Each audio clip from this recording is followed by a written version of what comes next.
Over 200,000 jobs have disappeared, new car prices have soared past $50,000, and used cars have climbed to $32,000, making vehicles increasingly out of reach for consumers. Amid shifting policies from the EU, China, and Canada, can the U.S. auto industry still hold its global position? Production delays and soaring electric vehicle prices. Tesla was once a symbol of American speed and innovation, but after a single trade decision from Ottawa, the reality shifted. Canada, America's top supplier of critical minerals like lithium, nickel, and aluminum, imposed new export restrictions. Tesla's factories in Nevada and California slowed down. Other automakers like Ford and GM quickly fell into crisis. As materials became more expensive, production costs rose daily. EV prices jumped by $5,000 to $7,000, pushing average prices above $50,000.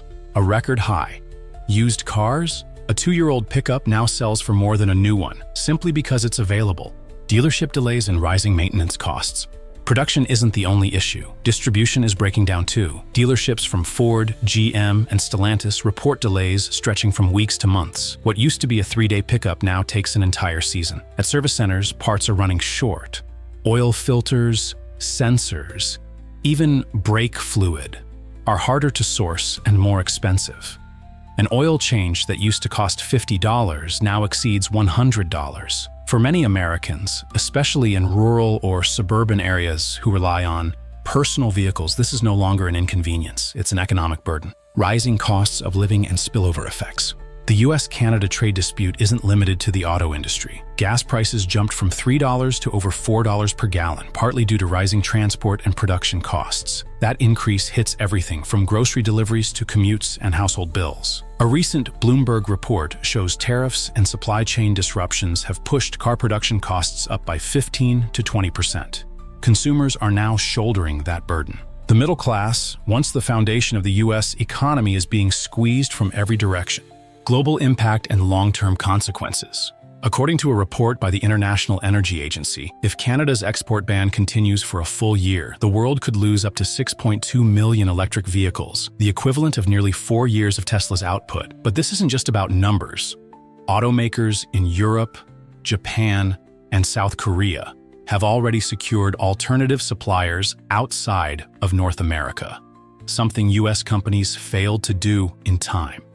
As a result, a new supply chain order is taking bad.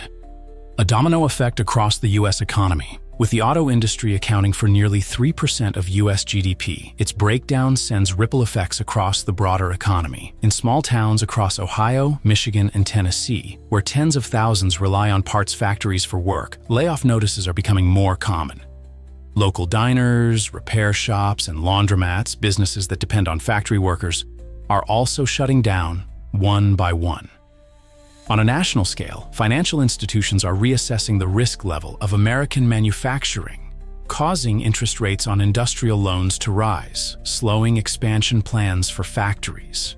Consumer confidence is also falling. People are postponing major purchases, cutting back on services, and contributing to a noticeable decline in national economic momentum. A recent Federal Reserve report shows that U.S. consumer sentiment is at its lowest level since the pandemic, and it's not just inflation or gas prices. Many are starting to question whether hard work still guarantees stability in today's economy.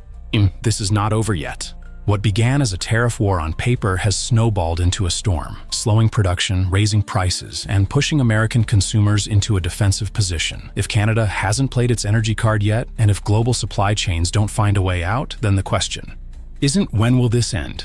It's this: can the U.S. auto industry survive before American buyers give up on it entirely?